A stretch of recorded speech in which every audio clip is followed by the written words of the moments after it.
En réalité, le livre que j'ai écrit, L'Islam dévoilé, est un livre qui répond à un homme qui est lui-même professeur de morale, de philosophie à Gand, un homme, qui était, parce qu'il est à la retraite maintenant, et c'est un homme qui est donc, depuis de très très longues années, toute la journée dans les matières, toutes ces histoires de la philosophie, les évolutions des pensées depuis des siècles. Et donc, pour lui aussi, son analyse est claire, Dieu n'existe pas. Et donc, je vais, moi, en quelques mots, répondre à ce que cet homme me prétend. Alors, tout d'abord, on fait ça dans le cadre de l'association Euro-Islam, parce que, bon, l'islam, évidemment, c'est le même pour tout, hein, ce n'est pas un autre islam, tranquillisez-vous. Mais disons que ce qu'on essaye de faire, d'aider les nouveaux musulmans pour faire une porte d'entrée européenne avec autre chose que des caractères arabes, et puis je dirais les nuances dans l'application de l'islam en Europe est parfois, est forcément différente de ce qui se passe dans d'autres pays. Même la transmission, on n'a pas l'arabe pour transmettre les messages vers d'autres personnes. En plus, on a un environnement hostile. Les médias sont très, très agressifs envers l'islam. Donc, on comprend peut-être mieux pourquoi à travers ce que Michel nous a dit. Bon, il y a beaucoup de partialité dans les médias. Je ne dois pas vous expliquer. Il y a plusieurs personnes ici que je reconnais qui ont d'ailleurs participé, je les remercie, à mon éducation dans l'islam. Et puis, dans les médias, un petit peu dû à l'ignorance, mais peut-être aussi dû à des organisations secrètes, moi je ne sais pas, mais il y a des vérités et des mensonges qui sont mélangés. Et face à ça, les nouveaux musulmans, eh bien, ils ont des difficultés. D'abord parce que eux, ils sont dans un stade d'initiation, ils apprennent à connaître la religion par rapport à des musulmans nés qui connaissent toutes les nuances, qui ont une grande science et qui maîtrisent plein de choses. Et donc, la patience, la gratitude, faire des invocations, c'est bien. Mais voilà, on est pressé aussi en tant que nouveaux musulmans. Donc, on a fait une petite organisation où, à travers des musulmans européens, des nouveaux musulmans, eh bien, pour les Européens, on organise donc des moyens pour aider à entrer dans l'islam. Alors, on le fait aussi, évidemment, en toute amitié et fraternité avec les musulmans nés, parce qu'ils ont quand même un message très important à donner. Ils ont souvent une grande science, mais eux-mêmes sont victimes d'un rejet de la part de la société européenne, c'est-à-dire qu'il y a des statistiques qui disent jusqu'à 60-61% des gens disent que les musulmans qui viennent d'ailleurs, c'est des gens dangereux. Donc c'est énorme. C'est énorme. Et donc, on essaye de s'entraider, et puis on donne aussi, forcément, puisqu'on est issu de milieux non musulmans, on est obligé de donner de l'explication à nos amis, à nos familles, qui nous disent « vous êtes fous, où est-ce que vous allez? Est-ce qu'on doit acheter un revolver quand vous venez chez nous maintenant? C'est quoi ?» Donc on est obligé de casser un petit peu toute cette désinformation et de donner des éléments d'éducation. Parce que, évidemment, qu'est-ce qu'on entend toute la journée? Alors, évidemment, c'est les musulmans qui le perçoivent comme ça, hein, je vais être prudent, mais nous, ce qu'on croit, c'est que les non-musulmans, eh bien, ils croient que l'islam, c'est quelque chose de vieux. Ça y est, vous êtes dans le Moyen-Âge, vous retournez au 7e siècle. Bon, c'est des ragots faciles, je dirais, parce qu'ils n'en connaissent rien. Et avec tout ce qu'on dit dans les médias, je dirais, ils ont raison. Avec leur information, leur environnement, ils ont raison. C'est que l'islam, c'est évidemment mauvais. Alors, on trouve bien toujours quelque part quelqu'un qui a une origine islamique et qui est violent. Voilà, on prend une photo, on dit « Regardez !» le vilain musulman, comme il frappe les femmes. Et donc, c'est souvent avec des mensonges très subtils, avec des extraits de textes que, bien forcément, tout le monde y croit. Et puis, évidemment, on ne doit pas vous rappeler toutes les images. L'islam, c'est aussi beaucoup de violence. Et alors, le professeur Étienne Vermeersch, que je présente ici, est donc un homme, un professeur de philosophie à Gand, qui était recteur aussi de l'université. Et puis lui, il s'est dit, bon, ben c'est un homme vraiment qui est dans les commissions parlementaires pour faire des lois sur l'avortement, sur l'euthanasie. Donc c'est un homme qui est très écouté, en plus en politique. Il a fait une étude sur l'islam et la femme. Et alors lui, il a dit, ben écoutez, voilà, c'est clair, quoi, dans l'islam, l'homme doit frapper la femme. Hein, il a trouvé des textes pour le prouver d'ailleurs. L'homme, il court derrière les petits-enfants, hein, ça c'est connu. Hein, le prophète s'est marié avec une petite fille de 6 ans. Il a consommé le mariage à 9 ans. Donc voilà. Il accuse donc les musulmans. Alors il ne dit pas comme ça, mais il accuse les musulmans de pédophilie. Et de perversion sexuelle, parce qu'en plus il dit avec tout ça, avec toutes ces bêtises qu'ils font, eh bien en plus ils arrivent au paradis et ils sont récompensés avec 70 vierges. Donc vraiment c'est tout ce qu'il y a d'immoral. Hein. Alors il ne dit pas c'est immoral, il ne dit pas ce sont des pédophiles, mais il le sous-entend. Et donc je ne veux pas moi tourner ces mots, parce que cet homme, sûrement dans le cadre de sa connaissance, il a raison. Mais il lance des choses qui font mal à beaucoup de gens autour de lui. D'ailleurs, dans la presse, il y a eu des enquêtes autour de ce monsieur. C'est un homme très connu en Flandre.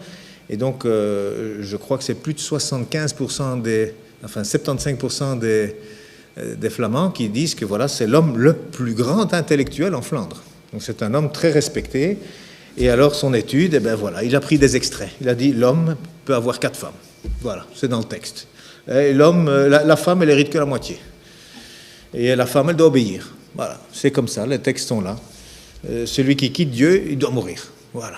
Et la petite Aïcha, la pauvre, son père l'a mariée, il a fait un contrat de mariage lorsqu'elle avait 6 ans.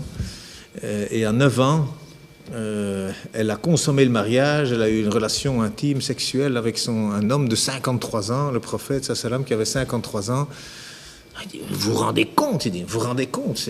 Donc c'est incroyable cette charia, parce que la charia, ce sont les musulmans, ils doivent suivre la charia, c'est-à-dire toutes les règles qu'il y a dans le Coran et dans la sunna, la vie du prophète. Et il dit voilà, par exemple, il y a eu il cite par exemple qu'il y a eu une conférence en 1980, une conférence des pays islamiques où 56 pays ont signé une déclaration sur les droits de l'homme. Et alors ils acceptent chaque point, hein. Chaque point ils acceptent, mais ils disent virgule dans les limites de la charia. Vous vous rendez compte, il dit, vous vous rendez compte. Ça veut dire que celui qui quitte la religion, il faut le tuer. C'est quoi ici? Un homme de 53 ans, il peut se marier avec une petite fille de 6 ans pour avoir une relation sexuelle à 9 ans. Vous vous rendez compte? Alors il accuse personne évidemment, mais toute la journée il parle comme ça. Et je dis qu'il a raison. Il a raison parce qu'évidemment, on a beaucoup d'informations et ça veut dire que dès qu'on veut être scientifique, parce que ce monsieur est un scientifique, c'est-à-dire qu'on met un certain niveau de rationalité, comme il dit ça, rationalité numéro 1, numéro 2, c'est-à-dire on le teste 10 fois, ou on le teste 100 fois, ou on le teste 1000 fois, et au plus on teste des choses, se rétrécit. Les sciences exactes, c'est encore moins. Hein. Si on veut être très très difficile quant à la véracité de chaque chose, on veut tester tout 10 millions de fois, eh bien finalement, il ne restera plus grand-chose comme science. Et ce que moi je dis simplement, c'est que cet homme, eh bien, il a, pour l'analyse de l'islam, il a un taux de rationalité qui est très vague, c'est-à-dire il n'a pas de critères. Notamment, un premier critère, c'est le contexte. Mais il ne s'occupe pas du contexte. Un deuxième critère pourrait être la connaissance de la langue arabe. Il ne s'occupe pas de la langue arabe. Il prend des traductions qu'il trouve sur Internet, n'importe où, sur des sites d'ailleurs qui détruisent l'islam. Hein. Clairement, il y a des sites comme ça qui citent dans ces références, mais regardez, ce site-là, ils expliquent tout. Et ce sont des sites qui sont là juste pour casser l'islam. Et alors moi, je lui ai dit d'ailleurs, parce que je suis en contact avec lui, je lui ai dit voilà, je dis, on peut faire l'analyse sur la prière. Alors moi, je prends le Coran, il y a marqué « Oh, vous les croyants, ne vous approchez pas de la prière ». Et je vous garantis, c'est même pas une erreur de traduction, c'est juste. C'est tout à fait juste. Hein. Il y a des imams ici, « La taqrabu as-salat », excusez-moi que je m'arrête là, mais c'est marqué dans le Coran. Plus loin, c'est même marqué « Maudits soient ceux qui prient ». Alors, on peut donc conclure, voilà, moi je suis musulman, je prie pas. C'est dans le Coran. Je fais comme Vermeersch, voilà, je ne prie pas. Mais, je veux dire, je ne sais pas ce que vous avez comme sentiment, mais moi je dis stop, attendez, soyons un instant un peu sérieux, c'est pour rire ça. Je ne sais pas s'il y a quelqu'un qui est d'accord avec mon analyse que je viens de faire sur la prière, il peut lever le doigt, il peut dire non, c'est juste, c'est une bonne analyse. Mais évidemment, ce n'est pas ça. Moi je vous cite le contexte. Hein, je reprends le verset, eh bien, vous pouvez le lire, vous le lirez plus vite que je le lis. Eh bien, celui qui ment, celui qui repousse l'orphelin, celui qui n'incite pas à aider le pauvre. Malheur à ceux qui prient et qui en plus vont le montrer tout en négligeant leurs prières et qui ne sont même pas gentils avec les gens qui sont dans le besoin. Oui, les gens qui mentent autour de la religion, maudits soient-ils. C'est des gens graves, ça, hein? Ça, c'est des gens graves, mais dans n'importe quelle religion. Les gens qui disent « Oh, moi, regardez, je prie, je respecte tous les bonnes choses. Hein. » Mais derrière le dos de tout le monde, ils font le contraire. Alors oui, maudits soient ceux-là qui prient. Ça, c'est juste. Mais vous voyez que c'est déjà une analyse totalement différente. Je prends le 2e verset. Voilà. Si vous savez plus ce que vous dites, parce que vous êtes tellement envahi d'alcool, non, restez loin de la prière. Mais je dirais, je ne sais pas, moi, vous trouveriez ça bien que des soulards, des drogués, ils aillent à l'église, commencer à dire toutes leurs conneries. Non, évidemment, c'est un bon conseil. Si vous croyez en Dieu, s'il vous plaît, lorsque vous êtes sous l'effet de la drogue, restez dehors. Hein. Bon, ça veut dire que ce que moi je dis, le contexte déjà, eh bien, quand on prend l'analyse de Vermeersch, le professeur Vermeersch, ça fait une assiette, eh bien, on met déjà le contexte, eh bien, il reste déjà beaucoup moins. Il y a déjà beaucoup moins. Parce que bon, il faut quand même dire qu'il y a certaines choses où même le contexte, lorsqu'il est mal traduit, par exemple, parce qu'il y a des choses qui sont mal traduites, hein, il y a des mots dans le Coran, dans certains Corans, qui sont manifestement des erreurs. Hein. Bon, ceux qui ont traduit le Coran, peut-être qu'ils ont fait leur possible, peut-être que d'ailleurs, ils ont été financés par des gens qui n'ont peut-être des organisations secrètes, je ne sais pas, qui n'ont pas toujours de bonnes intentions, où ils ont glissé vite des mauvaises choses. Mais en tout cas, il y a une expression que tous les arabophones connaissent bien, n'en restez pas à maudits soient ceux qui prient. Hein, ça veut dire, attendez, si vous parlez de quelque chose, il faut tout dire. Hein. Donc si vous voyez, par exemple, je ne sais pas, moi, si vous voyez un gamin de 16 ans qui reçoit une baffe de sa mère, vous pourrez dire, ah, c'est quoi? C'est une femme qui frappe son enfant, c'est pas bien. Mais attendez, si ça fait peut-être que pendant 1 heure, il l'a ennuyé, il l'a frappé, il l'a insulté, ben peut-être que la femme, finalement, elle lui flanque une tarte. Hein. Donc je veux dire, il ne faut pas juste juger sur une petite chose qu'on voit ou un mot qu'on voit. Donc, ça veut dire que moi, j'ai surtout, c'est la première chose que j'ai commencé à faire, c'est autour de toutes ces affirmations de professeurs, c'est aller chercher le contexte, déjà aller voir les textes. Qu'est-ce qu'ils disent les textes? Hein, parce qu'il dit un homme peut être marié avec 4 femmes. Oui, c'est bien, mais ce n'est pas le début de la phrase. Ce n'est pas non plus la fin de la phrase. C'est une phrase où il y a 3 fois le mot justice. Et il y a beaucoup de conditions. Et il y a même marqué que s'il n'y a pas ces conditions, n'en mariez qu'une. Je ne sais pas, je crois que c'est d'ailleurs le seul livre saint où il y a marqué ne mariez qu'une seule femme. Parce qu'il y a des tas, le christianisme par exemple, à part les catholiques, le christianisme autorise aussi, reconnaît le caractère polygame de l'homme. Je veux dire, ça n'est pas exceptionnel, ça n'est pas propre à l'islam. Mais les textes existent et donc, bon, il faut aussi aller voir, ça c'est un critère de plus, c'est de connaître l'arabe. Parce que moi j'ai vu qu'en apprenant l'arabe, eh bien on voit des mots dans mes cours d'arabe avec les professeurs et comme pour l'instant je suis directeur pédagogique dans une école au Maroc, j'ai plein de professeurs d'arabe autour de moi ou même des professeurs de français arabophones à l'origine qui peuvent donc me donner plein d'explications et il y a manifestement des mots arabes, il faut les expliquer parce qu'ils n'existent pas tels quels en français ou même en néerlandais. Et puis les versets, ils ont été révélés dans des situations bien précises. Par exemple, le verset que vous entendez ici au début, eh bien, il a été révélé 1 mois après un ragot monstrueux qui a duré pendant 1 mois autour de la femme du prophète, où on avait dit, voilà, elle a trompé son mari, elle avait oublié un bijou dans le désert, elle a dû rattraper la caravane qui était déjà partie, enfin, elle s'était endormie, et puis il y a un monsieur qui l'avait trouvée. Ils l'avaient trouvé, ils ont rejoint à 2, ils se sont dit ça y est, ils ont pas dit folie, ils ont fait des choses là derrière qui ne sont pas bien. Et puis donc pendant 1 mois, voilà, ça a été le ragot, jusqu'à ce que Dieu dise attention, lorsque un pervers vous apporte une nouvelle, vérifiez un petit peu, vérifiez pour voir avant que vous ne disiez des choses où vous allez faire du mal aux autres et que vous finalement vous le regrettiez par après. Donc, ça veut dire que tous ces versets, quand on connaît la situation, eh bien, c'est bien aussi. Et puis, il y a la sunna, donc la biographie du prophète, tout ce qu'on a dit sur le prophète, c'est un petit peu l'équivalent, je dirais, des évangiles autour de Jésus. Hein, ça s'appelle la sunna dans l'islam, eh bien, le prophète Mohammed, il a parlé, il a dit des choses, il a fait des remarques à des gens, il a désapprouvé ou approuvé des choses, parfois même il n'a rien dit pour approuver. Et puis il avait un certain comportement. Et donc tout ça sert d'exemple pour voir, par exemple, le prophète n'a jamais frappé une femme, ni un enfant, jamais.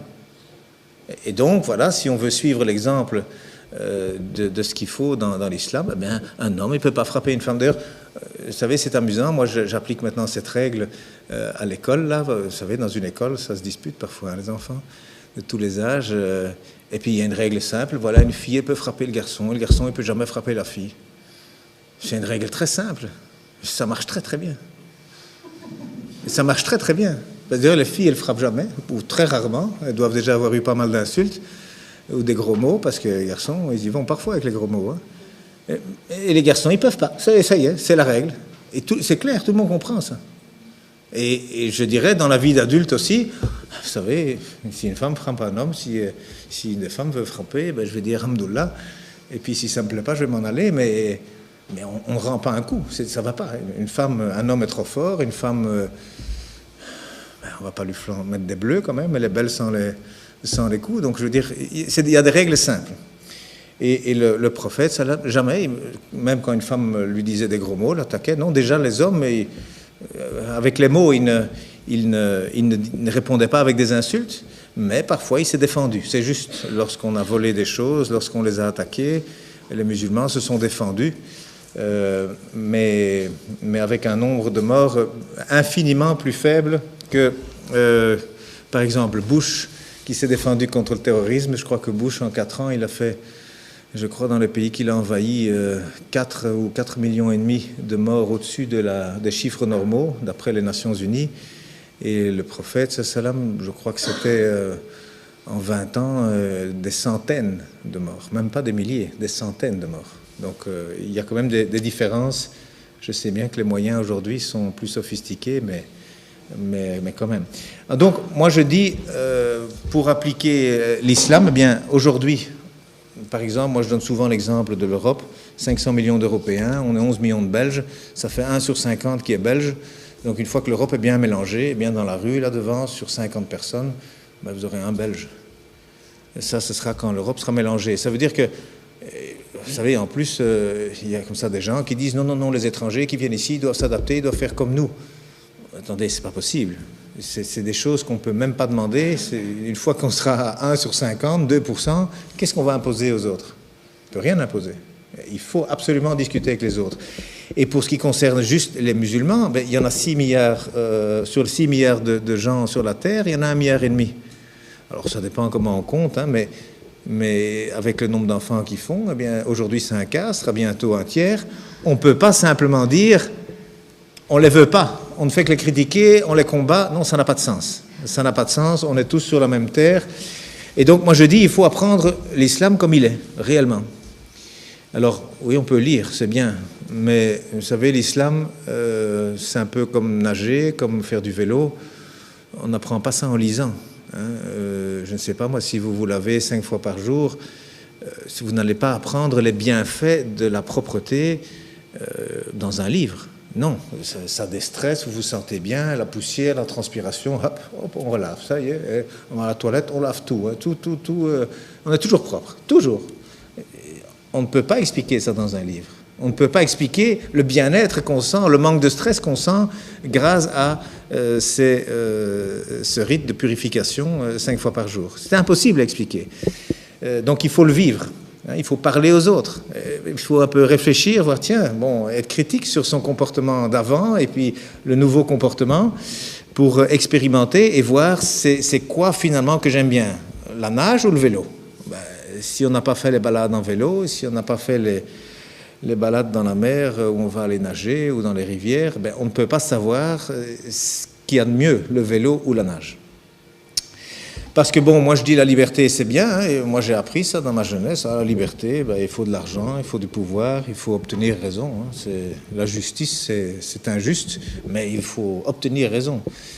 Oui, c'est une façon, mais moi dans l'islam, j'ai appris la solidarité, j'ai appris à être fier juste pour moi-même sans qu'on m'applaudisse, en toute humilité, juste être fier pour Dieu, faire des choses, voilà, simplement sans demander que les gens m'apprécient, et puis avoir raison, même si on me donne tort, mais je préfère avoir raison et être dans le bon chemin. Donc voilà, est-ce que c'est bien d'être toujours servi ou est-ce que de temps en temps il faut servir aussi pour se sentir bien? Et moi aujourd'hui je me sens beaucoup mieux. Dans le temps je me faisais toujours servir, et bien maintenant je suis très content de pouvoir servir. J'ai beaucoup de satisfaction à servir les autres sans toujours essayer d'être là, à grappiller de l'argent et des avantages. Alors, je ne veux pas lier évidemment l'un à l'autre, mais professeur Vermeersch qui dit, voilà, Dieu n'existe pas, c'est sûr, hein, c'est un athéiste comme on dit, ce n'est pas quelqu'un qui ne sait pas si Dieu existe ou non, non, il sait, Dieu n'existe pas. C'est ce qu'il dit clairement, d'ailleurs il a écrit un livre récemment à la recherche de la vérité, et donc voilà, on peut jeter, comme Nietzsche, on jette à la poubelle toutes ces règles. Et qu'est-ce qui reste? Qu'est-ce qui reste? Moi, vous savez, moi j'ai été éduqué dans un environnement où à l'école il y avait encore, oui, il y avait les prières, il y avait des croix. Bon, il y avait un certain ordre. Aujourd'hui, il n'y a plus tout ça, on a tout enlevé, et puis il y a des pistolets, des couteaux, je ne sais pas si on a gagné au change. Hein, il y a parfois des malheurs. Donc, je ne veux pas lier l'un à l'autre. Hein, je ne veux pas dire que forcément à la religion, il n'y a pas de gens qui se suicident, mais par exemple, vous savez, moi, il n'y a plus moyen de me donner une tendance suicidaire. Chaque épreuve que Dieu veut que j'ai, d'abord je sais que c'est parce qu'il veut m'éprouver, donc parce qu'il m'aime, autrement il ne va pas m'envoyer ses problèmes, et puis il ne va rien m'envoyer qui est trop difficile pour moi. Le suicide en Belgique, regardez, en Hollande, il y en a 10,6 par 100 000 habitants, ça fait, ils sont 15 millions, donc il y a 1550 suicides par an en Hollande. En Belgique, c'est le double. Et ce n'est pas un problème linguistique, je peux vous assurer, parce que la moyenne belge et la moyenne flamande, par exemple, c'est la même chose. Il y a 2200 personnes qui se suicident chaque année en Belgique. Peut-être là, pendant qu'on parle, ça y est, il y en a un qui s'est pendu ou qui a pris du poison. Donc, ce que je dis, c'est qu'on n'a peut-être pas tellement de leçons à donner d'un point de vue athéiste. La violence conjugale, tous les 10 minutes, il y a une femme qui va se plaindre à la police parce qu'elle reçoit des coups de son mari. Vous vous rendez compte de ça? Est-ce que l'athéisme qu'on essaye d'instaurer, et tous ces chiffres sont en augmentation constante, hein, avec le rejet de Dieu, le rejet de tout ce qu'il y a de religion, eh bien, je dirais le résultat n'est pas tellement ce qu'on veut, parce que est-ce que c'est un problème de moyens? Ben non. Allez, comment est-ce que la Belgique, un des pays les plus riches au monde, peut être comme ça en haut de la liste en ce qui concerne la violence conjugale et les suicides? Je crois qu'il y a juste le Japon où il y a encore plus de suicides par habitant qu'en Belgique. Donc, ce n'est pas un problème d'argent. C'est pas un problème d'argent, et donc je dis, où est ce livre? Où est ce livre où on sait comment bien vivre? Et il y a quelqu'un, d'ailleurs, une femme convertie, qui m'a dit ça un jour, m'a dit, le Coran, ça devrait s'appeler autrement, ça pourrait s'appeler « Comment bien vivre ». Et parce que c'est vrai, on trouve une solution à tous les problèmes, toutes les difficultés qu'on rencontre dans la vie, dans ce livre. Donc, moi j'ai découvert en plus, vous savez, moi j'ai d'abord été attiré par l'islam, par le comportement des musulmans, que j'ai dit, mais c'est incroyable, ils sont doux, ils sont gentils, ils sont toujours sympas, toujours prêts à aider, ils sont solidaires entre eux, il n'y a pas d'agressivité. Enfin, je schématise évidemment, parce qu'il y a des gens de temps en temps qui lèvent la voix dans tous les milieux, mais j'ai été attiré d'abord comme ça, et puis alors j'ai commencé à lire, et puis alors, moi je parle pour les sons parce que je ne comprenais pas l'arabe à l'époque, mais il y a des sons merveilleux, mais c'est vraiment de la belle prose. Moi j'ai une oreille musicale, j'aime beaucoup les beaux sons, mais quand on entend le Coran, c'est magnifique. Enfin, je ne sais pas comment un homme a pu faire des beaux textes pareils. En plus, tous ces textes ont des significations profondes. Il n'y a pas une erreur, il y a des gens, des médecins, des scientifiques qui ont fait des erreurs, des recherches sur ces livres saints. Ils trouvent des erreurs dans la Torah, ils trouvent des erreurs dans la Bible, et ils n'en trouvent pas dans le Coran, rien. Il n'y a rien qui est mauvais, même il y a des images qui sont reprises, qui correspondent pratiquement à la meilleure définition qu'un médecin pourrait faire à un ignorant. Donc c'est des choses merveilleuses qu'il y a dans le Coran. Et en plus, moi j'ai découvert récemment la formule de la beauté, comme on dit, c'est-à-dire qu'aujourd'hui, la beauté, c'est quelque chose qu'on calcule mathématiquement. Hein, donc il y a des formules pour savoir jusqu'où il faut mettre du rouge à lèvres, jusqu'où est-ce qu'il faut épiler les sourcils. Il y a un coin à respecter qui va du coin de la bouche, le long du nez, jusqu'au coin de l'œil et le début du sourcil. Donc ce qu'il y a là, il faut l'enlever. Et puis, il faut aller du coin de la bouche à l'autre coin de l'œil, jusqu'à l'autre fin de sourcil. Cet angle, il doit être exactement l'angle qui correspond à un rectangle où il y a cette proportion, la beauté mesurée, comme on appelle, que d'ailleurs Fibonacci a découvert lorsque les chiffres romains ont été éliminés et remplacés par les chiffres arabes. Alors, ils viennent d'Inde en réalité, hein, avec le cifre, le zéro. Hein, en arabe, ça s'appelle le cifre. Donc, c'est devenu les chiffres plutôt que les nombres.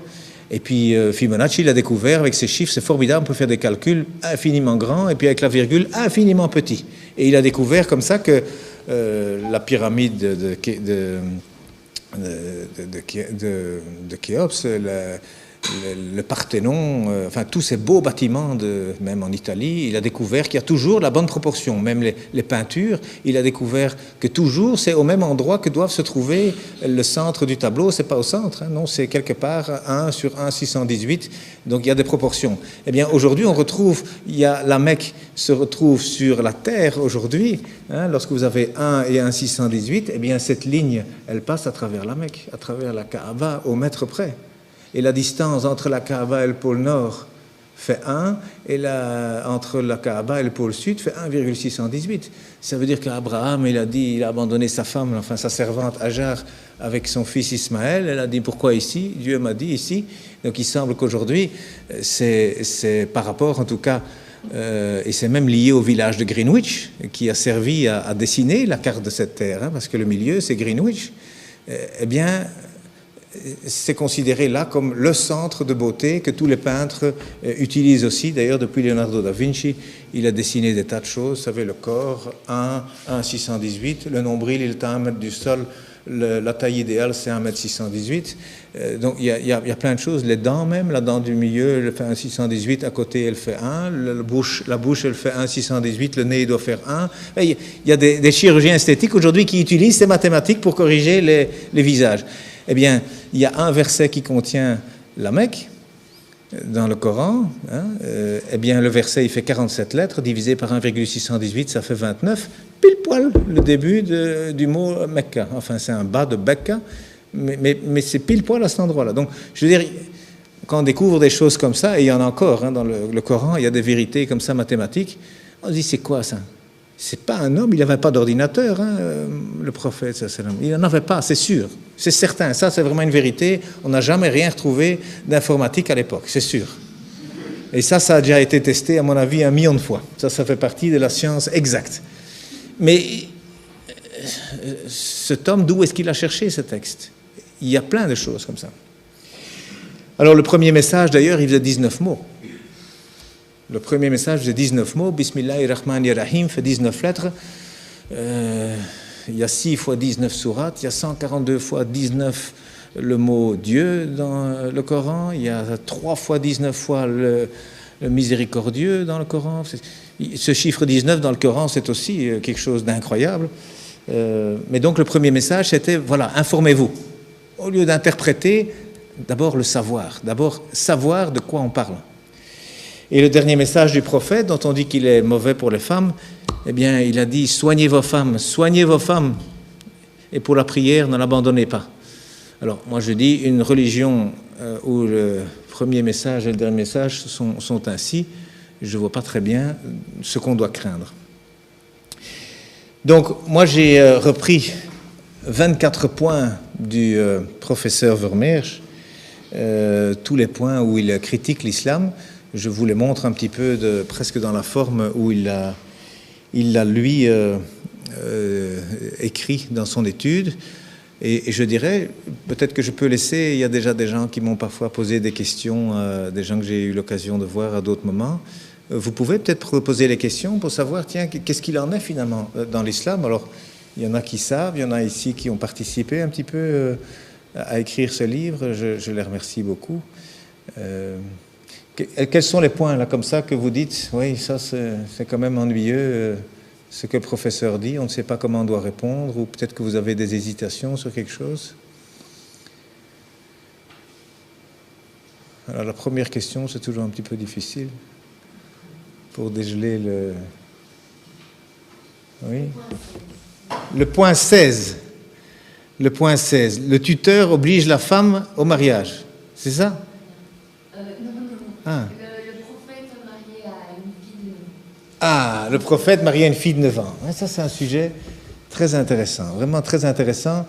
Et je dois dire qu'il a sans doute été la plus grande motivation pour moi, parce que moi, je me suis traité de pédophile, dans un milieu où il y a eu du trou, il y a eu plein de choses, et puis en plus, je deviens musulman. Évidemment, on dit, oui, toi, maintenant, tous les hommes, tous les musulmans, potentiellement, sont des pédophiles. Donc, moi, ça m'a touché. Ça m'a vraiment touché. Et donc, j'ai cherché. Et puis, alors, oui, tous les détracteurs de l'islam, ils montrent toujours ce hadith Bukhari, en plus, un des hadiths dans la collection qui a été rassemblée par Bukhari, et qui, en effet, alors la traduction, c'est vrai, Abu Bakr demande à sa fille, tiens, c'est quand exactement tu t'es mariée? Elle dit, ben voilà, le mariage qui correspond à nos fiançailles chez nous. Donc la promesse au mariage s'était faite à 6 ans, et le mariage, la consommation du mariage, lorsqu'elle a été habitée avec le prophète, s'est faite à 9 ans. Alors, évidemment, on voit ce texte, on dit, et ces hadiths sont authentiques. Ils ont été racontés par. Il y a des biographies de chacun des narrateurs. Ils ont tous l'air d'être très crédibles. Donc c'est vrai que c'est embêtant. C'est embêtant. Et puis j'ai eu vraiment la grande joie de rencontrer un docteur en islamologie qui donne cours à Halifax, au Canada, un Égyptien d'ailleurs à l'époque, enfin d'origine. Et puis il m'a dit, mais non, elle n'a pas 9 ans. Je dis, non, mais c'est hadith. Oui, non. Non, il dit, les chiffres, il dit, t'es né en quelle année? En 59. Donc, il dit, t'as quel âge? Ben, je disais mon âge. Non, t'as dit 59. T'as pas dit 1959. T'as dit 59. C'est 2011 aujourd'hui, t'as 1951 ans, c'est tout. Parce que 2011, moi 59, c'est... Non, attends, je suis né en 1950. Ah oui, mais tu ne l'as pas dit. Oui, je ne l'ai pas dit, non, enfin, tout le monde le sait. Voilà, il dit, tout le monde le sait. Il dit, moi, quand je présente mon livre, je dis, c'est mon 27e. Mais tout le monde sait que c'est après le 400e. Ça veut dire que j'ai écrit 427 livres et je dis, c'est le 27e. Mais en arabe, je peux le faire comme ça. Mais quand il dit, je le fais en anglais ou en français, je dois dire, c'est le 427e parce qu'il n'y a pas cette habitude. Or, l'arabe, il n'y a pas cette habitude. Et c'est vrai, j'ai réfléchi à ça, je dis tiens, c'est intéressant. Et j'étais à Fès et on regardait un mouton. Ah, un mouton, bien tinu khemsin, 250 dirhams. Oh, je dis c'est pas cher ça. Ça fait 25 € pour un mouton. Et je dis c'est pas cher. Oui, je dis oui, moi je le prends. Et puis il me dit oui, et je donne 250. Non, c'est après les 1000 dirhams. Tout le monde sait que c'est au moins 1000 dirhams pour le mouton. Donc c'est 1250. Ah. Donc les Arabes, ils parlent après quelque chose. Mais il n'y a pas que les Arabes, vous savez, ces habitudes, c'est pas seulement les chiffres. Vous savez, par exemple, je vais répondre en même temps sur les 70 vierges, là, 70 vierges. En néerlandais, c'est 1000, hein, parce que 70 en arabe, ça veut dire beaucoup. 36 en français, hein, parce qu'il y a les 36 chandelles. En français, on dit 36 chandelles. J'ai vu 36, j'avais le choix entre 36 voitures. Ça veut dire beaucoup. En néerlandais, on dit 1000.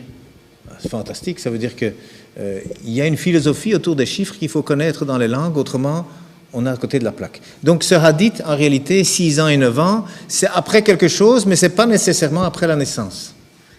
C'est ça ce que j'ai appris. J'ai vérifié ça avec des professeurs arabes, et tous ils m'ont dit la même chose. Oui, c'est pas sûr. 6 et 9, c'est après quelque chose dans le contexte. Et donc j'ai fait la recherche, et puis j'ai été regarder autour de l'histoire, parce qu'en plus il n'y a personne qui a fait la remarque du temps du prophète. Il n'y a même pas un ennemi qui a dit regardez le vilain. Personne. Alors qu'aujourd'hui, vous savez, quand il y a eu il y a quelques années, je crois en 2008 ou en 2007, il y a un Marocain, hein, peut-être que certains savent ça, des Marocains, Il y a un imam qui a fait une fatwa qui a dit « Oui, on peut se marier avec une fille de 9 ans ». Mais ça a été le tollé au Maroc. Les avocats qui ont fait des procès, 3 jours après, plein d'oulémas ont dit « Non, nous on fait une nouvelle fatwa, 18 ans ». C'est quoi ça, 9 ans, vous êtes malade ou quoi? Donc, les Arabes, non, ils n'acceptent pas qu'on se marie avec une fille de 9 ans. D'ailleurs, dans les écrits musulmans, une femme doit être au moins adulte physiquement. Même si le mariage se fait à 3 ans, à 6 ans, parce que ce sont des promesses de mariage, hein, c'est les femmes qui s'arrangent entre elles pendant la lessive, comme ça faisait d'ailleurs ici en Europe aussi, hein, qui se disent « Tiens, t'as vu ta fille, elle intéresse mon fils, ce serait pas une bonne idée de les marier ?» Chez les Arabes aussi, ça se fait, hein, c'est tout. Hein. Et alors on dit « Bon voilà, allez, hop, ils sont mariés ». Ça veut dire qu'à partir de ce moment-là, on peut les laisser ensemble, c'est correct. Tout ce qu'ils feront, alors, c'est bon. Mais la consommation du mariage ne peut pas se faire avant qu'ils soient adultes. C'est-à-dire que la femme, elle doit être physiquement adulte. Alors, c'est vrai, il y a des mariages à 13, 14, 15 ans. Oui, enfin, il n'y a pas que dans les pays arabes, hein, même pas comme dans les pays musulmans, il y a plein de pays. Déjà, en Europe, il y avait des mariages avec des petites filles de 6 ans. Il y a des rois qui sont allés se faire marier devant le pape, ici en Europe. Mais plusieurs, hein, avec des petites filles de 5-6 ans. Et eux, ils les prenaient chez eux à la maison. Hein. Bon, c'est pas le catholicisme. Hein. Quand on voit maintenant les scandales qu'il y a, c'est clairement contre l'éthique chrétienne de faire toutes ces histoires. Un adulte ne va pas dans le pantalon des enfants, ça ne va pas. Donc ça veut dire que dans cette histoire musulmane, ça n'est pas accepté non plus, et pourtant il n'y a pas eu de critique. Pas un livre, rien. Pas un ami qui a dit au prophète, sallam, attention, qu'est-ce que tu fais? Attends, tu te rends compte, tu es l'exemple pour toute l'humanité jusqu'à l'éternité. Ne fais pas ça. Non, rien. Personne n'a rien dit. Donc, ça veut dire que c'est peu crédible. C'est très peu crédible. Et puis alors, finalement, je suis allé voir dans les livres d'histoire autour. Et puis alors, on voit qu'il y a une sœur Asma. Il y a des parents, le père Abou Bakr, qui est le premier converti. Le premier compagnon du prophète, sallam. Et alors, il y a les dates. Il y a les dates, eh bien, entre le début de la révélation, donc le premier message, et le mariage, il y a 13 ans. Parce que le mariage, la consommation du mariage, en tout cas, elle s'est faite 1 an après la migration. Donc, 1 an après le mouvement vers Médine. Et donc, lorsque la mosquée était finie, après le mois de Ramadan, il y a le mois de Shawwal, et au mois de Shawwal, ils sont habités ensemble. Voilà. Donc, 13 ans après que son père soit converti, elle s'est mariée. Et la grande sœur, elle avait 10 ans de plus. Dans tous les livres, elle avait 10 ans de plus. Alors, si elle avait 10 ans de plus, ça veut dire que c'est bien si on connaît son âge.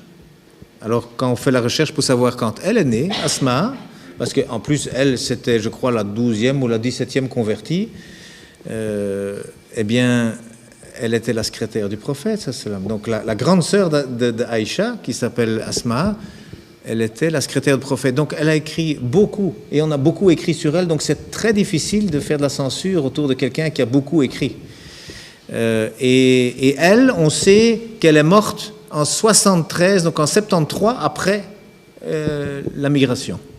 Pourquoi? Parce que c'était la fin du règne plus ou moins islamique et que c'est son fils, Abdallah ibn Zubir, qui a été tué, qui était le dernier dirigeant à la Mecque lorsqu'il a été tué. Et elle était aveugle à ce moment-là et elle avait, disent tous les livres, 100 ans bien avancés. Alors si elle avait 100 ans bien avancés en 73, compte tenu qu'il n'y a pas d'an zéro, elle est née en moins 28.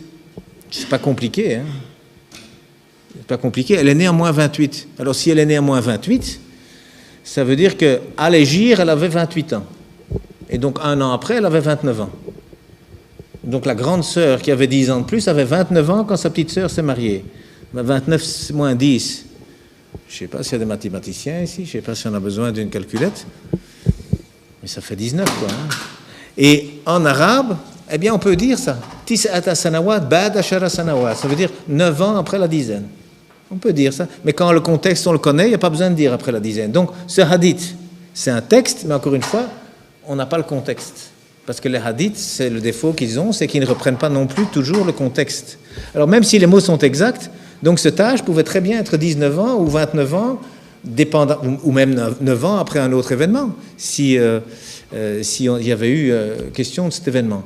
Ça veut dire que les preuves pour dire que cette fille avait 9 ans, mais moi je dis elles sont trop légères. Il n'y a pas d'accusation possible, il n'y a pas les preuves suffisantes. Ce n'est pas le hadith, parce que moi j'ai été voir d'autres hadiths, hein, parce qu'il y a des gens qui disent oui, mais elle jouait avec les poupées quand on l'a fiancée. Hein. Il y a un hadith, hein, elle jouait avec les poupées. Je dis je peux voir le hadith? Ah oui, alors on lit le hadith. Alors c'est un hadith qu'on retrouve dans 5 recueils, au moins 5 recueils de hadith, Bukhari, Muslim, Abu Dawud, Imam Ahmed, bon, j'ai oublié le 5e. Et c'est une histoire qui est chaque fois la même chose. Et c'est en effet la mère qui a présenté Aïcha au prophète, sallam, et elle jouait avec ses poupées. Mais les poupées, elles les faisaient elles-mêmes. Hein? 6 ans, elle faisait ses poupées elle-même. Précoce, hein? Et il y avait une poupée qui était un cheval avec des ailes. Ouh, 6 ans. Attendez, moi je suis avec des enfants toute la journée, à 6 ans, ils font pas ça. Hein? Et alors, le prophète, ça m'a dit, mais Aïcha, c'est quoi ça? Mais c'est des ailes. Ah bon, il dit. Un cheval n'a pas d'ailes. Mais si, il dit. Les chevaux de Salomon avaient des ailes. Et puis alors il s'est mis à rire, et Aïcha dit qu'elle a vu ses molaires, elle a vu les dents au fond de sa bouche tellement il rigolait. Attends, est-ce que c'est une conversation d'une fille de 6 ans, ça? Moi, j'en crois rien. Je ne crois pas ça. Il y a un autre hadith qui parle des gens qui ont demandé à Aïcha, dis un peu, Aïcha, est-ce que tu te souviens? Est-ce que tes parents, ils ont toujours été dans la religion?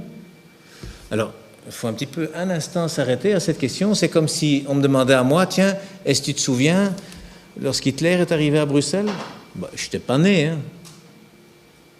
Alors, si elle avait 9 ans, 13 ans après que ses parents se soient convertis, et on lui pose la question, dis, 13 ans avant ton mariage, donc 4 ans avant ta naissance, tu te souviens si tes parents étaient dans la religion? Qu'est-ce qu'elle aurait dû répondre? Elle a dû répondre, je ne suis pas né. Non, c'est pas ce qu'elle a dit. Elle a dit, aussi loin que je me souvienne, mes parents ont toujours été dans la religion. Alors les souvenirs sur la religion, c'est quoi? C'est 5-6 ans. Et donc, 5-6 ans plus 13 ans, ça fait 19 ans. On arrive toujours au même chiffre. Donc non, il n'y a pas les preuves suffisantes.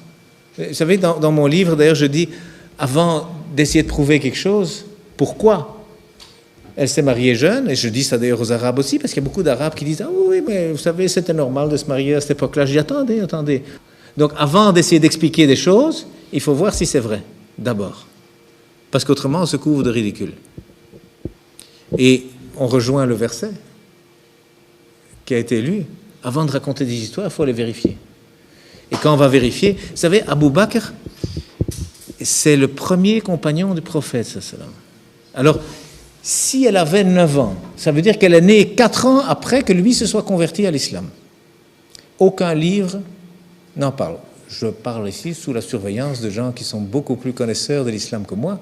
Si quelqu'un connaît un livre, un hadith, une histoire qui dit qu'Abu Bakr a eu une fille après s'être converti, qu'ils me le disent. Hein. Mais il n'y a pas.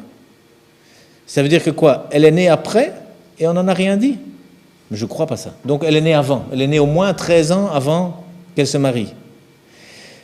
Mais vous savez que Aïcha, lorsque il a été question de la fiancée, enfin donc de la marier au prophète, sallam, Abu Bakr a dit non, je ne peux pas, je l'ai déjà promise à un autre. Elle était déjà fiancée à un homme qui combattait l'islam. Alors quoi, Abu Bakr, lui, il s'est converti à l'islam, et puis 4 ans après, il a eu une fille, et puis encore après, il a fiancé sa fille à un combattant de l'islam. Je veux dire, il n'y a rien de logique dans tout ça. C'est impossible. Ça veut dire qu'elle est née longtemps avant la révélation. D'ailleurs, il y a même Tabari qui dit, oui, elle est née 5 ans avant la révélation. Et donc 5 ans, plus 13 ans, ça fait 18 ans, donc 18, 19, dépendamment des anniversaires. Ça veut dire que, oui, il y a un hadith, qui dit qu'elle avait 9 ans.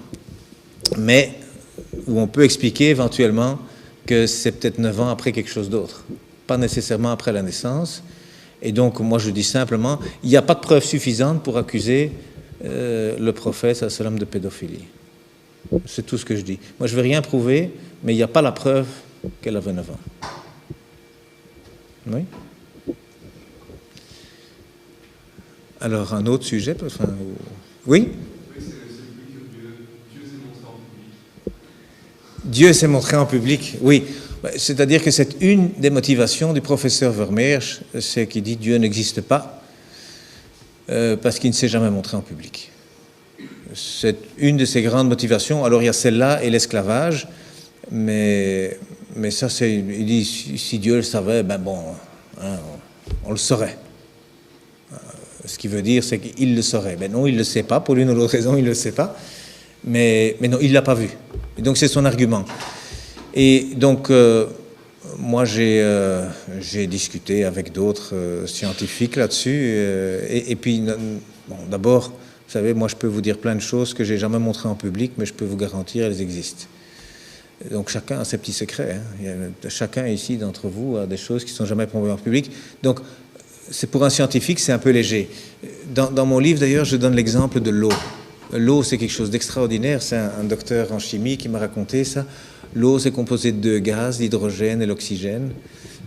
Et pourtant, à température ambiante, quand il y a 8 molécules d'eau, eh bien, ça se tient ensemble pour faire une goutte.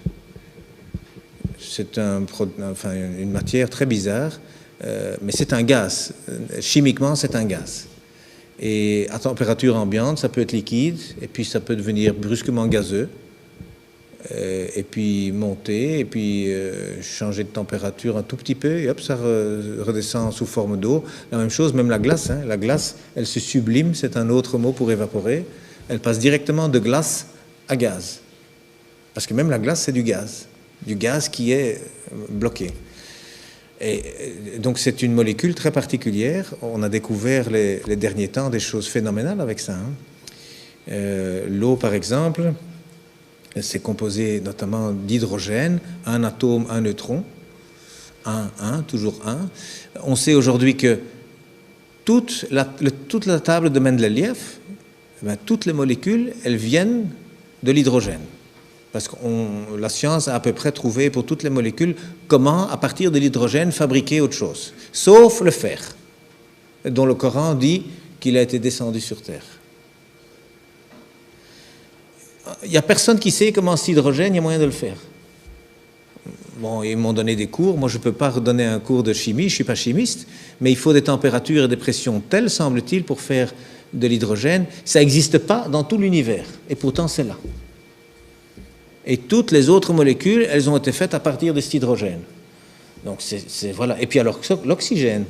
Eh bien, l'oxygène, il n'y a aucune consommation ou combustion sans l'oxygène. Donc c'est aussi bizarre. Et ces deux-là, ça forme l'eau. Et c'est essentiel à la vie. Alors on peut dire, hein, l'eau, ça ne s'est jamais montré en public, tous ces secrets. Hein, ça n'existe pas. D'ailleurs, l'eau ne se voit pas, l'eau ne se sent pas, sauf si elle est impure. L'eau face à un acide se comporte comme une base. Face à une base, se comporte comme un acide. Il y a plein de secrets de l'eau qu'on a découverts à travers des microscopes. Et donc le docteur Lazrak, qui m'a fait ce cours sur l'eau, je vais en arrêter là, mais il a dit, ça ne s'est jamais montré en public, tous ces secrets. Hein. Ce n'est que quand on va chercher, quand les scientifiques vont chercher et rechercher encore, eh bien après des années, ils trouvent finalement qu'est-ce qui existe ou qu'est-ce qui n'existe pas. Et donc il m'a dit, donne le message au professeur Vermeersch qu'il fasse des recherches un petit peu plus poussées avant de dire ce qui existe ou ce qui n'existe pas. Donc Dieu s'est montré en public. Vous savez, c'est comme vous voyez des gens dehors qui sont tous mal coiffés. Eh bien, vous pouvez dire le coiffeur n'existe pas. Mais le coiffeur vous dira, ils n'ont qu'à venir demander de l'aide. Hein. Et donc c'est ça le message que je donne. Si vous voulez voir Dieu, eh bien allez voir. Hein. Allez écouter les messages. Il a donné des messages. Ces messages sont restés intacts à travers tous les prophètes. Mais c'est extraordinaire, ces messages sont là. Moïse, il a dit des choses, mais absolument incroyables. Scientifiquement, aujourd'hui, on sait que toute la liste des animaux, c'est écrit dans l'Ancien Testament, toute la liste des animaux qu'il a dit, ceux-là sont bons, ceux-là sont mauvais. Aujourd'hui, la science sait, ceux-là, en effet, ils sont nutritifs, les autres ne sont pas nutritifs. inclut d'ailleurs le cochon. Je ne sais pas pourquoi les chrétiens ont laissé tomber l'Ancien Testament, mais le cochon aussi, Moïse a dit non, non, pas toucher de cochon, et si vous touchez le cochon, vous êtes impur jusqu'à la fin de la journée. Alors, on ne sait pas d'où ces gens sortent ça.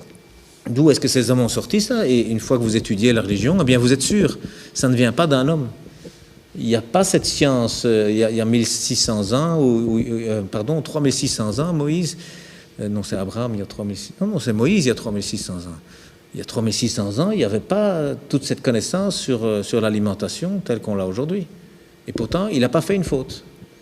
Jésus, il a dit des tas de choses comme ça. Alors lui, il a surtout fait des miracles. Il n'a pas tellement laissé des textes, il a surtout fait des miracles à l'époque, qu'on a ridiculisé aussi à l'époque. Et depuis l'heure, d'ailleurs, il y a des tas de gens, y compris le professeur Vermeersch, qui ridiculisent ça.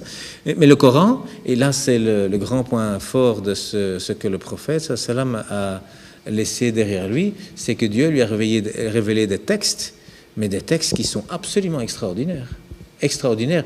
Et je vous invite, si vous ne connaissez pas l'arabe, essayez d'apprendre parfois quelques mots, le sens profond des mots. Il y a beaucoup de vocabulaire en arabe, mais c'est magnifique ce texte. C'est vraiment magnifique. Et alors quoi, c'est un homme qui a fait ça?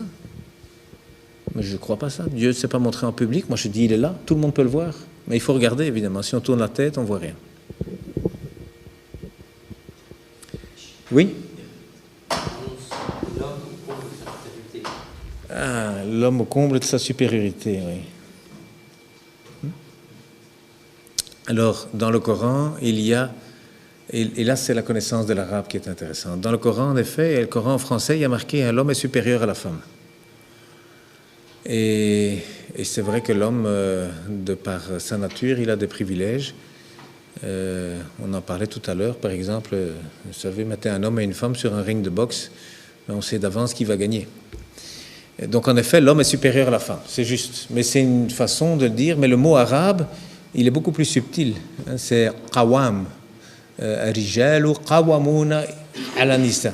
Et le mot qawam, eh bien, ça veut dire responsable de. En tout cas, dans le Coran, chaque fois qu'on cherche le mot qawam, c'est chaque fois responsable de dire la vérité lors d'un témoignage, responsable de s'occuper, de protéger de la femme. Et ça veut dire que ce que le Coran dit, c'est que l'homme, oui, il a eu des avantages et il doit les mettre au service de sa femme et de ses enfants. Point. C'est pas le contraire. C'est pas une femme qui entretient un homme. C'est ce que dit le Coran. C'est l'homme qui entretient la femme. Les factures, c'est pour nous. C'est tout. C'est ce que dit le Coran. Il dit pas autre chose. Il dit pas que c'est supérieur. Non, il est supérieur dans le sens de, il cotise à la Sécu et la femme elle en profite. C'est comme ça. C'est cette supériorité-là. Et donc, il faut une certaine connaissance. Enfin, dans le livre, je donne toute une série d'exemples où se trouve ce mot qawam, mais on ne peut pas traduire ça autrement. Il n'y a pas brusquement un autre sens qu'on veut donner comme ça que le professeur Vermeersch éventuellement voudrait donner. Ça va? Est-ce qu'il y a encore une question? Oui? Les châtiments corporels. Ah oui, les châtiments corporels. Oui, d'ailleurs, c'est ce que le professeur Vermeersch dit. Celui qui abandonne la religion doit mourir. Mais en plus, entre l'homme et la femme, il y a les coups de fouet, il y a la lapidation, etc. On entend parler de tout ça aussi. Et donc, oui, moi j'ai fait une étude très intéressante sur ces châtiments corporels. Alors, je ne vais pas aller en détail parce que je n'ai pas tout à fait le temps ici, mais finalement, les coups de fouet pour la perversion sexuelle, c'est principalement, au fond, pour les violeurs, les incestueux, les pédophiles, donc les hommes.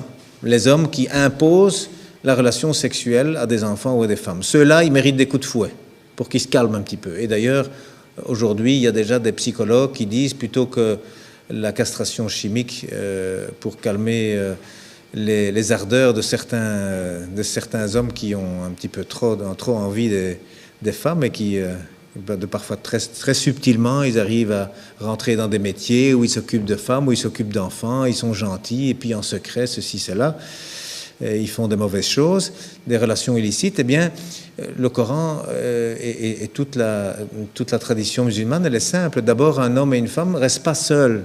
Un homme même adulte, à partir de 12-13 ans, comme ça, il ne reste pas seul avec une femme ou un enfant même.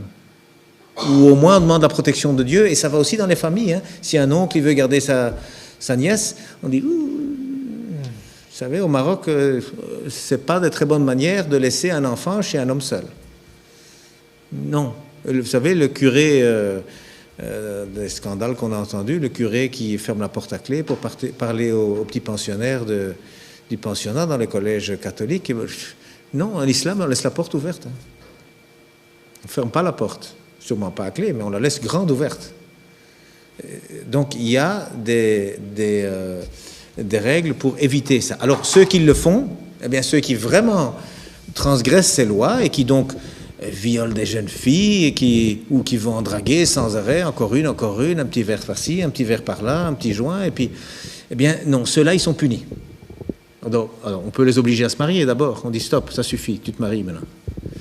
Parce qu'en islam, c'est comme ça. Un homme qui a trop d'ardeur, on dit, ça suffit. Tu n'es plus célibataire, tu te maries. Mais s'il continue, eh bien, non, alors finalement, on va jusqu'à le fouetter. C'est juste. Mais avant de le fouetter, c'est quand même fouetté par des musulmans qui ont peur que ça pourrait leur arriver aussi, etc. Et donc d'abord, on essaye de convaincre, allez, ça suffit, il rentre dans le droit chemin, regrette, demande pardon à Dieu et vit normalement. Donc c'est ça que les textes disent. Alors la lapidation, alors d'abord les coups de fouet pour les femmes ça va même pas hein, parce que au pire c'est l'assignation à résidence pour la femme qui est mariée par exemple ou la femme qui est la fille de ses parents, elle veut se faire entretenir par ses parents ou son mari, eh bien ça suffit hein, les petites escapades, non, tu restes à la maison et si ça te plaît pas, ben tu divorces, mais si tu veux continuer à profiter du mariage, non, ça suffit. Assignation à résidence, parce que moi je n'ai pas vu de hadith où les femmes sont fouettées, mais les hommes bien, hein, et les hommes ils sont même renvoyés du village ou de la ville pendant 1 an pour qu'ils reviennent plus propres. Les lapidations, il y a des hadiths qui parlent de lapidation, alors ça ne sont pas des hadiths authentiques, mais qui parlent de lapidation lorsqu'il y a des gens qui font des relations sexuelles illicites devant tout le monde, on jette des petits cailloux, allez, va voir ailleurs, fais pas ça devant tout le monde, il y a des enfants, ici c'est quoi? Donc ce n'est pas de la lapidation à mort. Il n'y a pas ça, de la lapidation à mort. Il y a nulle part, il est mentionné qu'il faut lapider à mort. Non. La lapidation, d'abord, c'est jeter des pierres. Pour que, stop, allez, pars d'ici. C'est quoi ça, devant tout le monde? Les relations sexuelles, c'est quelque chose qui doit se faire dans l'intimité, selon l'islam. Moi, je trouve rien d'anormal à ça. Hein. Alors, il y a des hadiths quand même qui parlent de lapidation, 2 en tout cas qui ont été à mort. Alors, il y en a une où les Juifs sont venus chez le prophète, ils se sont dit, bon, on en a ici parmi notre communauté juive qui font des bêtises sans arrêt, ils passent de l'un à l'autre, ici, c'est quoi, qu'est-ce qu'on en fait? Le prophète, il a dit, écoutez, qu'est-ce que vous faites d'habitude? On leur met du charbon noir sur le visage, on les fouette un petit peu, on les déshonore. Non, il dit, qu'est-ce qu'il y a dans la Torah? Il n'y a rien. Si, allez chercher la Torah, vous allez voir. Il y a le verset de la lapidation. Alors, un rabbin qui est venu, il a mis sa main comme ça, il a lu avant, il a lu après. Non, il a dit le prophète, en dessous de tes doigts, qu'est-ce qu'il y a? Ah oui, il faut les lapider. Bon, il dit, vous êtes juif, lapidez, hein? Mais personne ne dit que c'est une lapidation à mort. Il n'y a personne qui dit ça. Alors, il y a eu des lapidations à mort, oui, il y en a eu 2, Maïs et Khamedia. Je prononce bien, Khamedia. Et Maïs, lui, c'est un homme qui est allé chez le prophète. Il a dit... J'ai fait des bêtises avec des femmes, je suis marié, c'est pas bien, je voudrais la punition, je voudrais qu'on me lapide. Le prophète, ça s'est retourné. Mais il dit, non, il dit, j'ai vraiment fait des bêtises, il faut me lapider, c'est pas bien. Il s'est retourné. Non, il dit, il faut m'écouter, vraiment, j'ai besoin d'être lapidé, j'ai déshonoré la famille, c'est pas bien. Non, et la 4e fois, finalement, le prophète s'est fâché, il a dit, mais t'es fou, quoi. Va demander pardon à Dieu, il corrige ta vie, c'est quoi ça? Non, il a insisté, il a dit... Le prophète a dit, passer avec une ficelle entre les deux pour voir s'il y avait vraiment bien eu adultère. Oui, non, vraiment, c'est tout à fait, j'ai les preuves, j'ai tout, j'ai fait. Bon, alors il a dit, lapidez-le. Hein. Et alors, donc ils l'ont emmené pour le lapider. Et puis le prophète, il a demandé des nouvelles. Et alors on a dû le rattraper, on a dû l'attacher parce qu'il s'enfouillait. Et il s'est fâché, le prophète. Il a dit, c'est quoi ça? On ne peut pas l'attacher. Et il regrettait peut-être. Il aurait demandé pardon à Dieu. Donc, c'est très clair dans ce hadith. On ne peut pas attacher quelqu'un pour le lapider. C'est pas comme ça, c'est pas l'islam. Ceux qui font ça, c'est pas bien. Alors oui, il y a une femme, plus tard, Khamedia, celle-là, elle a insisté pendant des mois et des mois. Elle est venue, elle a dit, je suis enceinte, mon mari est parti depuis 3 mois. J'ai la preuve, j'ai fait l'adultère. Oui, la preuve. Ouais. Bon, enfin, écoute, tu es enceinte, occupe-toi de la grossesse d'abord, tu reviendras plus tard. Et elle est revenue. Le bébé est là, voilà, il faut me lapider. Mais non, il faut allaiter le bébé maintenant. Allez, va t'occuper de nos gamins. Enfin, il inventait toutes des excuses pour pas la lapider, quoi. Alors, elle va reconstruire sa vie, celle-là. Elle revenait encore, non, voilà, il a un bout de pain, il s'est mangé tout seul. Mais donc, il va s'occuper du gamin. Il y a quelqu'un qui a dit, oui, je veux bien m'occuper du gamin. Bon, ben, lapidez-la. Et celle-là, elle a été lapidée à mort. On ne l'a pas attachée, mais elle n'est pas partie. Et puis, à l'enterrement, le prophète, sa sœur, était là, et puis, quelqu'un lui a dit, vous venez à l'enterrement d'une femme aussi impure? Regardez, j'ai une tache de sang de cette sale femme sur moi. Et il s'est fâché, ça, Salam. Il a dit, c'est quoi ça? Le repentir de cette femme, cette pureté de cette femme est tellement énorme que si on la partage sur tous les musulmans jusqu'à la fin des temps, c'est assez pour chacun. Alors moi je dis, la lapidation dans ce cas-là, c'est peut-être une forme de suicide, je dirais, pour montrer l'exemple. Regardez, j'ai foutu toute ma famille en l'air, j'ai foutu tout le réseau social en l'air, je n'arrive plus à retrouver... Oui, mais c'est pas de la lapidation comme on la présente aujourd'hui. La lapidation, ce n'est pas une sentence de mort dans l'islam. Et ici, des pays comme l'Iran, je ne sais pas, moi, comment ça se passe là-bas. Hein. Vous savez, quand moi, de l'étranger, parfois, vous savez, j'étais aux États-Unis il y a une vingtaine d'années, mais qu'est-ce qu'on disait sur la Belgique? Les Flamands, les Wallons, ils sont sur les... Je téléphonais à la maison, je me dis, c'est quoi ce qui se passe là? C'est fou, quoi. Les gens me disaient, pourquoi, qu'est-ce qui s'est passé? Mais je dis, je vois des gens dans les champs avec la police, avec des chevaux, c'est quoi ça? C'est un champ de bataille? Non, il y a peut-être eu des manifestations dimanche à Fouron. Ouais. Donc, ce qu'on voit des autres pays, c'est pas toujours nécessairement la réalité. Donc, je ne sais pas ce qui se passe en Iran, la fameuse Soukaina qu'on a lapidée. Vous savez, il y a des peines de mort partout. Hein. Regardez aux États-Unis, c'est la chaise électrique. C'est tellement mieux. La guillotine, la pendaison, la balle dans le cou, l'injection. La lapidation est la seule peine de mort, finalement, où au jet de la première pierre, on peut dire pardon, je regrette. Mais les autres, on est mort, hein, c'est fini. Hein. Victor Hugo, d'ailleurs, a écrit, on disait que la guillotine, certains disaient ça fait mal, d'autres disaient non, ça fait pas mal. Et il avait écrit, écoutez, on n'a jamais vu quelqu'un sortir... crier du panier, waouh, ça n'a pas fait mal, hein, la guillotine n'a pas fait mal. Donc, non, je dirais la lapidation, oui, ça fait mal, mais c'est peut-être pour ça que finalement, on va voir ailleurs et on corrige sa vie. Donc, finalement, non, je n'ai pas vu, moi, de trace que c'est une peine de mort dans l'islam. Je parle toujours sous la surveillance des connaisseurs de la religion qui connaissent ça depuis leur plus tendre jeunesse. J'ai répondu à la question. Voilà.